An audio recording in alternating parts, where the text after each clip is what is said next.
Guys তো সবাই কেমন আছো? আশা করি ভালো আছো। তো গাইস আমি এখন যাইলাম জমিনে, আর আমাদের যে জমিনটা হচ্ছে গিয়া ইন্ডিয়া বাংলাদেশ বর্ডারের পাশে। চলো তোমাদেরকে আজকে ইন্ডিয়া বাংলাদেশ বর্ডার দেখছি। আমি এখন যাইলাম আর লগে গরুটাও লেগেছিলাম জমিনে দিব, কারণ আমরা দেখি গাছ নাই, তো গরুটা তো খাইতে লাগবো মানে গাছ, তো এর লেগে লেগেছিলাম। তো চলো যাই আর একটু গ্রামটাও দেখাই দিই তোমাদের।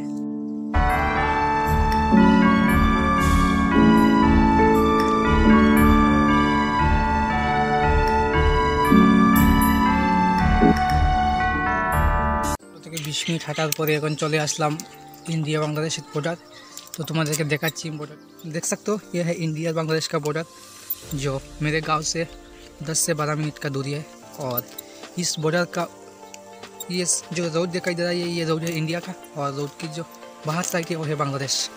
और ये जो इंडिया बांग्लादेश का बॉर्डर है, बॉर्डर के बीचों बीच बहुत सारे लोगों का बाड़ी है। इधर में ग्राम भी, मतलब इधर पे गाँव भी है, तो आप लोग देख सकते हो। चलो तो सामने जाके आप लोगों को देखा था অনেক বড় বড় লাইট রাত্রে বেলা জ্বালায়, যখন ফৌজিসকলে ডিউটি করে তো তখন রাত্রে জ্বালায়। তো দেখতে পাওয়া যায় বর্ডার। আর এই রাস্তাটা যদি তুমি যাও তাহলে ধর্মনগর দেখতে পারবে, এটা পুরোটা বর্ডার।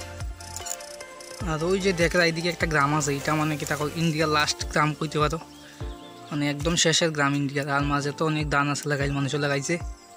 তো গ্রামের একটু দূরেই আমার বাড়ি, বেশি দূরে না বর্ডার থেকে। তো গাইস বর্ডারের রাস্তার পাশে মানুষও গরুও দিছে।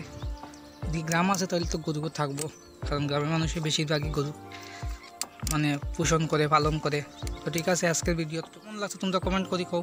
আর যদি চ্যানেলে নতুন হলে চ্যানেলটা প্লিজ সাবস্ক্রাইব করো, লাইক করো, কমেন্ট করো। আর লইয়া আইলাম নতুন একটা ভিডিও।